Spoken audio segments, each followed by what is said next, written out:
मंदिर की जो प्रख्याति है उसके बारे में चर्चा करेंगे। माना जाता है कि हर एक गांव में हिंदू मान्यताओं के अनुसार भूमिया और भैरव जी महाराज का भूमिया जी महाराज का मंदिर है। कैमरामैन से मैं निवेदन करूंगा कि यहाँ ये मंदिर जो परिसर है ये बड़ा ही रोचक दृश्य वाला है और चुका आप देख सकते हैं। और इस जाट के पेड़ से यहाँ की जो धारणाएं हैं वो जुड़ी हुई हैं। लोगों का मानना यह भी है कि इस जाट के पेड़ से कोई आवाज आई थी, तो उसमें आवाज निकली थी कि मेरी कोई यहाँ पर कोई चबूतरा वगैरह कोई बनवा दो आगे। इसमें ऐसा बड़ी रोचक की बात तो यह भी है कि यहाँ के जो स्थानीय लोग हैं, कोई इस मंदिर परिसर के लिए जमीन भेंट कर रहा है तो कोई बेशुमार दान दक्षिणा दे रहा है, क्योंकि आस्था का केंद्र। हाँ, और भी हमारे साथ ग्रामीण जन मौजूद हैं। क्या कहना चाहेंगे? ऐसा माना जाता है आती थी कि यहाँ नदी आती थी, बुजुर्गों हम सुनते थे हम, तो नदी आती तो दोनी पाट पर डावा उरला डावा, तो यह अड़के जाती थी, यहाँ कोई कटाव नहीं किया। ये जांच का है ना, जो भी यहाँ पर बागावत सैरान की ग्राम जनता है वो इस पर विश्वास करती है, और विशेषकर किसान लोग हैं। तो कहते हैं कि जब मंदिर में पुजारी से ज्यादा मंदिर के बारे में कोई नहीं जानता। जिसे कहते हैं कि अपन देखते हैं धार्मिक आस्था में जूथाराम की पत्नी हुआ करती थी दादा देवी। ये सुनी हुई कहानी है जिसमें ये माना जाता था कि दादा देवी और जो जूथाराम था वो कहीं ना कहीं। चिराग क्या होती है? जैसे आज की लुक जाती है ना, वैसे जाती है। तो क्या वो डरावनी थी या फिर धार्मिक स्थितियां थी? धार्मिक चीजें लुक सी जाती, बिजली कितना दया जाती दया आती, फिर छिल हो जाती है। कोई नुकसान कौन सी, कोई ड्रिप्ता कौन सा, अगर अग्नि आ गिरे पड़ गा रहे अहियां कोई बड़ा अहियां समस्या ऐसी 10 पॉइंट पर अच्छी वहां तो जमीन काटती और यहाँ साफ पानी वापिस ही मुड़ जातो, टक्कर देतो कितना पानी आया करता था? पानी तो घणो या तो जी बगता यहाँ हल्डाट। नमस्कार दर्शकों, आप देख रहे हैं पावटा एक्सप्रेस। आज हमारी टीम पहुंची है बागावास अहिरान के भूमिया जी महाराज के इस मंदिर परिसर में। आज आपको यहाँ के स्थानीय लोगों से, पुजारी से, साथ ही यहाँ के जो पुराने लोग हैं उनसे बातचीत करवाएंगे और यहाँ मंदिर की जो प्रख्याति है उसके बारे में चर्चा करेंगे।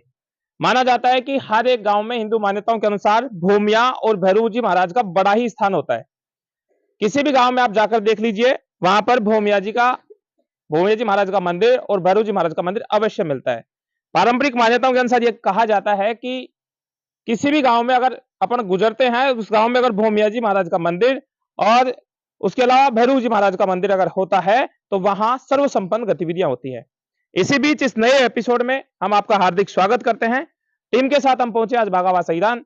इस बीच यहां से बातचीत करवाएंगे और यहाँ भूमिया जी महाराज का मंदिर है। कैमरामैन से मैं निवेदन करूंगा कि यहाँ ये मंदिर जो परिसर है ये बड़ा ही रोचक दृश्य वाला है। और माना जाता है कि ये जो पेड़ देख रहे हैं आप, ये जाट का जो पेड़ है, इस जाट के पेड़ से यहाँ की मान्यताएं जुड़ी हुई है। प्राचीन समय का ये जाट है, कितना पुराना हो चुका आप देख सकते हैं। और इस जाट के पेड़ से यहाँ की जो धारणाएं हैं वो जुड़ी हुई हैं। लोगों का मानना यह भी है कि इस जाट के बदौलत इस गांव में सर्व संपन्नता है। साथ ही अनेकों ऐसी पारंपरिक मान्यताएं जुड़ी हुई हैं जिनको लेकर यह कहा जाता है कि आज भी खेती बाड़ी को लेकर, साथ ही अनेकों व्यवस्थाओं को लेकर इस जाट का यानी कि इस पेड़ का बहुत अधिक महत्व है। जी हाँ, ये वही पेड़ है जो सबसे पहले इस मंदिर स्थापना को लेकर बहुत अधिक इसका अहम रोल हुआ था। माना यह भी जाता है कि प्राचीन समय से ये जो जाट था, इस जाट की स्थापना यानी कि इस जाट से ही इस भूमिया जी महाराज, साथ ही अब यहाँ पर बालाजी महाराज का भी मंदिर है और भी अनेकों देवताओं के मंदिर बने हुए हैं। उसके बाद से यहाँ इनकी स्थापना हुई थी। और लोगों का मानना यह भी है कि आज अगर कोई व्यक्ति तन मन धन यानी कि और आस्था यहाँ प्रकट करता है तो उसके हर एक कार्य जो है संपन्न होते हैं। इस बीच बातचीत आपको करवाएंगे, यहाँ स्थानीय लोग मौजूद हैं कि किस प्रकार की गतिविधि यहाँ होती है। क्या कहना चाहेंगे? क्या मान्यताएं जुड़ी है इस मंदिर की? क्यों प्रसिद्ध हुआ? कब इसकी स्थापना हुई? आज स्थापना तो बहुत पहले से हुई, हमारे पिताजी दादा परदादा इससे पहले भी चल रही है यहाँ पर हमारे पिताजी बुजुर्ग लोग कहते थे कि यहाँ पे पहले बहुत तगड़ी ओलावृष्टि होती थी। तो फिर यहाँ पर लोग खाने पीने के लिए सब कुछ सामान सब खत्म हो गया था, अनाज वगैरह। तो फिर यहाँ जाट के पेड़ से कोई आवाज़ आई थी, तो उसमें आवाज़ निकली थी कि मेरी कोई यहाँ पर कोई चबूतरा वगैरह कोई बनवा दो आगे, इसमें ऐसा कोई नुकसान नहीं होगा। कैसी आवाज थी वो? क्या डरावनी आवाज थी या फिर एक धार्मिक आस्था को लेकर? धार्मिक आस्था वाली आवाज थी। तो स्थानीय लोगों ने मिलजुल के और जाट के पेड़ के आसपास एक छोटा सा चबूतरा बनवाया था, और उस समय से आज तक इसकी मान्यता दिन प्रतिदिन बढ़ती जा रही है। और इसमें उसके दिन बाद में कोई नुकसान नहीं हुआ। ओलावृष्टि बागावास अहिरान में कभी हुई ही नहीं। कभी नहीं हुई उसके कभी बाद में। उसके बाद अब में कितने समय की बात हो गई है? बहुत वर्ष 200-500 वर्ष की बात हुई है। हाँ, और भी हमारे साथ ग्रामीण जन मौजूद हैं। क्या कहना चाहेंगे? ऐसा माना जाता है कि नदी यहाँ आती थी। अजी यहाँ नदी आती थी, बुजुर्गों हम सुनते थे हम, तो नदी आती तो दोनी पाट परला डावा उरला डावा, तो यह अड़के जाती थी, यहाँ कोई कटाव नहीं गया, ये जांट क्या है ना, इसकी अड़के पानी निकला था, तो इसकी आस्था थी जब ये ऊपर डावा के ऊपर था ये भोमिया जी का स्थान कई वर्षों से, तो इसकी आस्था बहुत तगड़ी रही। जैसे अभी अपने इस क्षेत्र की बात कर लें तो कृषि का ज्यादा काम होता है और कृषि में लेकर साल 2 साल में कहीं ना कहीं ओलावृष्टि और प्राकृतिक अनेक आपदाएं आती हैं। इस बीच अब क्या स्थिति है? क्या एक बार भी ओले नहीं गिरे यहाँ पर? हमने तो देखे नहीं साहब, ओले कितनी उम्र हो गई होगी आपकी? हो ही गई 55 के लगभग। और भी हमारे साथ युवा साथी मौजूद हैं। क्या कहना चाहेंगे? क्या धारणा आपने सुनी इस मंदिर को लेकर? कैसी व्यवस्था इस मंदिर में देखने को मिलती है? देखिए, व्यवस्था की बात ऐसे है कि जो भी यहाँ पर बागावत सैरान की ग्राम जनता है, वो इस पर विश्वास करती है और विशेषकर किसान लोग हैं, जो ओलावृष्टि की बात आती है, जब भी कोई आपदा आती है, तो भोमिया जी का नाम लेके उसको आपदा को अपने आप आत्मसंतुष्टि करते हैं और उसका उनको फ़ायदा मिलता है। आने वाली वैशाख शुक्ल पंचमी को यहाँ पर विशाल मेले का आयोजन किया जाएगा और हर साल किया जाता है। उसके आगे 8 या 9 दिन बाद वैशाख शुक्ल चतुर्दशी को विशाल भंडारे का आयोजन किया जाएगा और ये तैयारियां हमने पूरी कर ली है। लगभग कुश्ती का मैदान है इधर और यहाँ पर मेले का विशाल आयोजन किया जाएगा। हमारे साथ पुजारी भी यहाँ के मौजूद हैं। कितने सालों से आप यहाँ सेवा कर रहे हैं बाबा की? हमारी 4 पीढ़ी हो गई साहब। 4 पीढ़ी हो गई। हाँ अमूमन कितने वर्ष की बात करें तो 50-60 वर्ष हो गए होंगे। हाँ जी। अच्छा, क्या व्यवस्थाएं आप देखते हैं इस मंदिर को लेकर? क्या मानना आपका? आप पुजारी हो तो कहते हैं कि जब मंदिर में पुजारी से ज्यादा मंदिर के बारे में कोई नहीं जानता। जिसे कहते हैं कि अपन देखते हैं धार्मिक आस्था में कई महाराज होते हैं तो अपने चेलोजिन खाता अपनी भाषा में, हाँ तो जी। वो बहुत अधिक जानता है। तो आप ज्यादा जानते होंगे मंदिर के बारे में। क्या कहना चाहेंगे? क्या मान्यताएं हैं? क्या मान्यताएं जुड़ी हुई है इस मंदिर की? ये मंदिर बहुत पुराना बना हुआ है, इसे हमारी 4 पीढ़ी हो गई है पूजा करते हुए। और भी हमारे साथ बाबा लोग मौजूद हैं। आप बड़े करीबी हैं बाबा यहाँ के, काफी समय हो गया हाँ, और बहुत पुराना ये मंदिर है। बहुत पुराना। इस पेड़ के लिए भी कहा जाता है। ये पेड़ के पानी खूब फेट लगा था, पर फेट लगा था भी एक पत्ता भी नहीं जड़िया। और यहाँ सुचिराग जाती और वहां में जाती बाग वाली बाग है। कितना दूर है बाग यहाँ से? यहाँ से 1 किलोमीटर।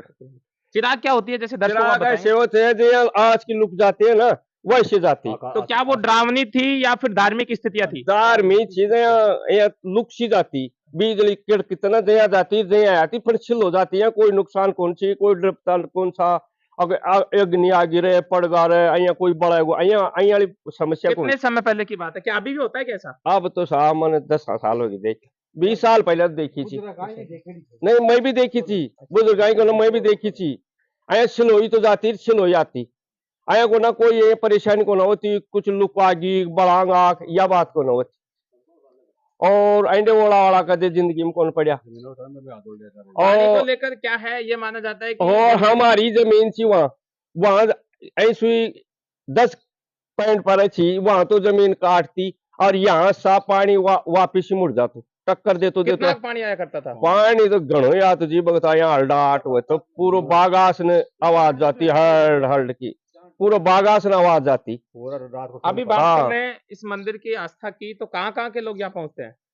घणाई जाता, उंडिया का आता, आसपुरा का आता, भाबरू का घणाई लोग आता जी, मानती ची सापरा उपरा का घणाई लोग आता, खूब आता लोग। दर्शकों, ये ग्रामीण है और ग्रामीण जनों ने बताया, जब मैं इस मंदिर की गतिविधियों के बारे में मैं जानकारी ले रहा था तो इनके अलावा और भी स्थानीय लोगों ने मुझे बताया कि यह मंदिर बड़ा ही प्राचीन है, करीब 200 से 250 वर्ष पुराना है। यह माना जाता है कि प्रभु यादव और इनके जो पिताजी हुआ करते थे जूथाराम, और जूथाराम की पत्नी हुआ करती थी दादा देवी। ये सुनी हुई कहानी है जिसमें यह माना जाता था कि दादा देवी और जो जूथाराम था वो कहीं ना कहीं यहाँ आस्था प्रकट करते थे शुरुआती दिनों में। उसके बाद में एक समय यह हुआ कि जब तेज गति से नदी का बहाव था और बहाव के दौरान यहाँ आसपास की स्थितियों में कोई ऐसा बचाव की स्थिति नहीं थी कि जहां बचा जा सके। केवल ये एक जाट का पेड़ था और ये माना जाता है कि दोनों पति पत्नी इस जाट के पेड़ पे चढ़ जाते हैं और चढ़ने के बाद में वो सकुशल बच जाते हैं। उसी दिन से यहाँ से आस्था का जो है वो ग्राफ और भी बढ़ता गया लगातार। फिर यह भी माना जाता है कि उनके पुत्र जो हुआ करते थे प्रभु यादव, उन प्रभु यादव में सबसे पहले इनकी छाया, जिसे अपन कह सकते हैं कि भूमिया जी महाराज, उनमें प्रकट होते हैं और कहीं ना कहीं लोगों का अच्छाई और बुराई का परिचय देना प्रारंभ करते हैं। जिसके बाद यहाँ के आसपास के जो लोग हैं यहाँ बाबा के आने लगे और बाबा के दरबार में पहुंचकर और अच्छाई और अपनी बुराइयों के लिए, अच्छाइयों के लिए महाराज श्री से पूछने लगे। तब से लेकर यह मंदिर प्रसिद्ध होता गया। उसके बाद से यह माना जाता है कि सबसे प्रथम जो गतिविधि थी वो प्रभु यादव की थी कि प्रभु यादव ने महाराज श्री ने, यानी कि मैं कहूं तो गुड़ला जिसे अपन कह सकते हैं, उन्हीं में सबसे पहले उनकी आस्था प्रकट की। आस्था प्रकट करने के बाद में आज उनके बाद से कई ऐसी स्थितियां हैं जहां पर तमाम यहाँ लोग पहुंचते हैं। बड़ी रोचक की बात तो यह भी है कि यहाँ के जो स्थानीय लोग हैं, कोई इस मंदिर परिसर के लिए जमीन भेंट कर रहा है तो कोई बेशुमार दान दक्षिणा दे रहा है, क्योंकि आस्था का केंद्र है और इस आस्था के केंद्र में लोग अपना जो हवन, यानी इस आस्था के हवन में अपनी आहुतियां दे रहे हैं। कोई धन से दे रहा है तो कोई जमीन से दे रहा है। अब लगातार हर वर्ष यहाँ पर मेले का आयोजन होता है। अब 12 मई को, यानी कि परसों के रोज यहाँ पर विशाल मेले का आयोजन होना है, जिसमें मैं कहूं तो आसपास सहित दूर दराज के जो लोग हैं, अदर स्टेट से भी यहाँ लोग पहुंचते हैं और बाबा की आस्था प्रकट करते हैं। आज के इस कलयुगी दौर में आपने भी देखा होगा दर्शकों की जहां कोई अच्छे काम होते हैं, हालांकि मंदिर बहुत अधिक है लेकिन ये मंदिर कुछ स्पेशल है। मैंने बताया ना कि प्राचीन समय से जब यहाँ नदी आया करती थी और नदी के बाद यहाँ पर कोई नुकसान नहीं हुआ करता था। स्थानीय लोगों का तो ये भी कहना है कि एक बार जब ओलावृष्टि हुई थी शुरुआती दिनों में, और उस ओलावृष्टि के बाद में जब वो आवाज आई और उस आवाज में कहा गया कि मेरी यहाँ चबूतरा बना दीजिए, जब इन लोगों ने, स्थानीय लोगों ने चबूतरा बनाया, चबूतरा बनाने के बाद में इनकी पूजा प्रारंभ हो गई। पूजा के बाद में आज तक कभी ओले नहीं गिरे। क्यों साहब, सही बात है? बिल्कुल सही। अभी तक एक बार भी ओले नहीं गिरे? नहीं, मैं 50 साल का हो गया, मैं, अब मेरी जानकारी में अभी तक कोई ओले नहीं। और एक भंडारा की चाहे शेयर कर लियो तो, और चाहे 5 मन कर लियो तो, भंडारा बचा ही पर टूटा नहीं भंडारा। भंडारा टूटा नहीं। हाँ, अब मन को कर लिया तो भी वही बचत, और चाहे 5 मन को कर ली वही बचत। भंडारा कमाए ने गठत कदे भी को ना आई, बचत ही आई। एक पर्सन मैं आपसे और कर लेता हूँ, पिछले 10 सालों से और आज की स्थिति अपन देखें तो भंडारा बढ़ता ही जा रहा होगा। भंडारा बढ़ता ही जाए और बचत आती रहा है। तो दर्शकों, ये थी तमाम जानकारी भूमिया जी महाराज की। इस प्रकार की जानकारी के लिए हमारे साथ जुड़े रहेगा, देखते रहेगा पावटा एक्सप्रेस। मैं जितेंद्र प्रजापति। जय हिंद, जय भारत।